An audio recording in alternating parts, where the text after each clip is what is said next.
फरमाते हैं कि मैं ना मजदूर लेने गया। बगदाद के चौक में मजदूर बैठे होते थे, तो मेरी उन मजदूरों में से ना एक नौजवान बच्चे पे नजर पड़ी। बड़ा कमजोर सा वजूद था, लेकिन चेहरे पर इबादत का निशान था। माथा बताता था कि नमाज का बड़ा ख्याल रखता है। मैं उसके करीब गया। चेहरे भी बड़ा कुछ बताते हैं ना, चेहरों में भी बड़ी रानाई होती है। फरमाते हैं मैं करीब गया, मैंने उसको कहा बेटे मजदूरी करोगे? तो कहने लगा मजदूरों में बैठा हूं तो हुजूर मजदूरी के लिए ही तो बैठा हूं। तो मैंने कहा कि चलो फिर। कहने लगा नहीं मेरी कुछ शर्तें। मैंने कहा बताओ। कहने लगा पहली शर्त यह है कि लोग 4 दिनार दिहाड़ी लेते हैं, मैं 3 दिनार लूंगा। मैंने कहा यार बे तो बड़ी बेहतरीन है, बाकी भी इस तरह की रख ले। उसने कहा हुजूर दूसरी शर्त यह है कि मैं आपकी मुकम्मल बात मानूंगा, लेकिन जब अजान हो जाएगी फिर आपकी नहीं सुनूंगा।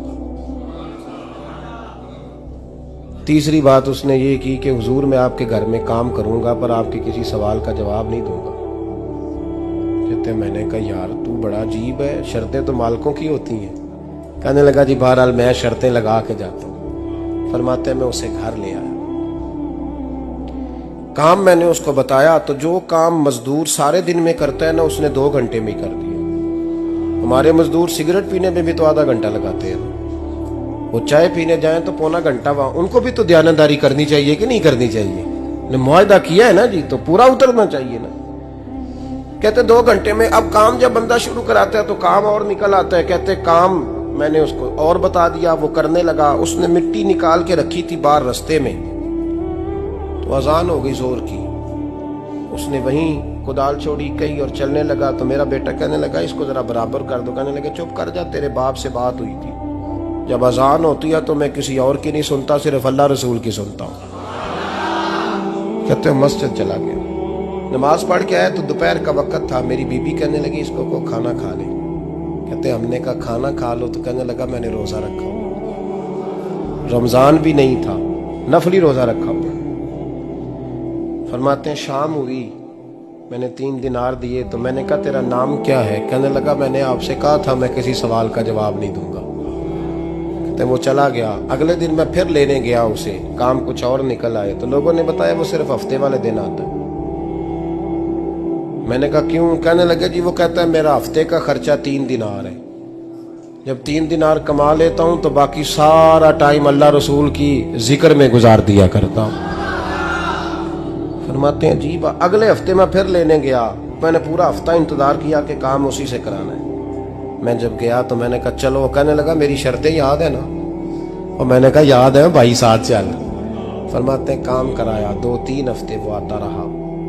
एक हफ्ते में गया तो लोगों ने कहा हुजूर आज नहीं आया। क्यों? कहने लगे बीमार हो गए। कहाँ घर है? कहने लगे बगदाद के कब्रिस्तान के पीछे जो कच्ची आबादी है उसमें रहता है। फरमाते मैं गया, दरवाजे पे दस्तक दी तो कहने लगा हुजूर आप हैं? दरवाजा खोला है, आ जाइए। फरमाते हैं मैं अंदर गया तो मैंने कहा तुम्हें कैसे पता चला मैं आया हूँ? कहने लगा हुजूर अल्लाह वाले हो, आप नहीं आना था, वरना अमीर तो गरीबों का पता लेने कोई नहीं आते। कहते मैं करीब गया तो कहने लगा मैं आपका इंतजार कर रहा था, तेज बुखार है, तप रहा। जेब से कुछ पैसे निकाले। कहने लगा ये पैसे रखने। एक अंगूठी निकाली। कहने लगा हुजूर आज रात को मेरा इंतकाल हो जाएगा, इन पैसों का कफन खरीद के सुबह जनाजा पढ़ के मुझे दफन कर देना, और जब दफन करो तो ये अंगूठी लेके असर के बाद हारून रशीद के पास जाना। आप उसे कहना मैंने मिलना है, पर वो आपको टाइम नहीं देगा। आप उसको आवाज दीजिएगा कि तेरी एक अमानत है मेरे पास। फिर वो आपसे मिलेगा तो अंगूठी दे दे, फिर आप मेरी तरफ से फारिग हैं। हजरत फरमाने लगे तेरा नाम? और कहने लगा हुजूर वक्त थोड़ा है, आज रात मैंने जाना है, बड़ी लंबी माफी मांगनी है रब करीम से, अगर मुनासिब समझे तो मुझे अपने रब से तन्हाई कर दे। फरमाते हैं मैं आ गया, पर उसकी बातों ने मुझे सारी रात सोने नहीं दिया। फरमाते हैं सुबह बड़ी मुश्किल से सूरज निकला, मैं गया दरवाजे पे हाथ रखा तो दरवाजा खुला हुआ था। अंदर दाखिल हुआ तो खुशबुएं मेरा इस्तकबाल कर रही थी। जब चेहरे से कपड़ा हटाया तो उसका तो इंतकाल हो चुका।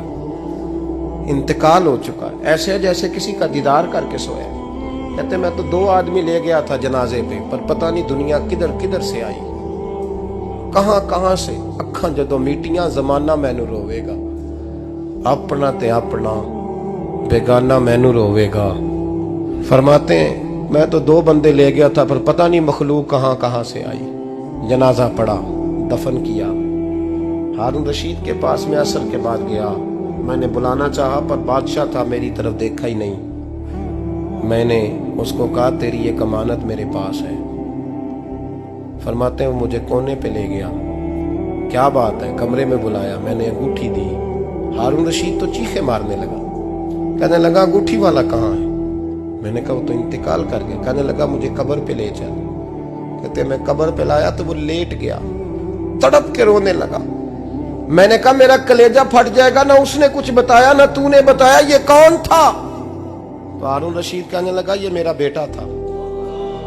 मैंने कहा तेरा बेटा और मजदूर?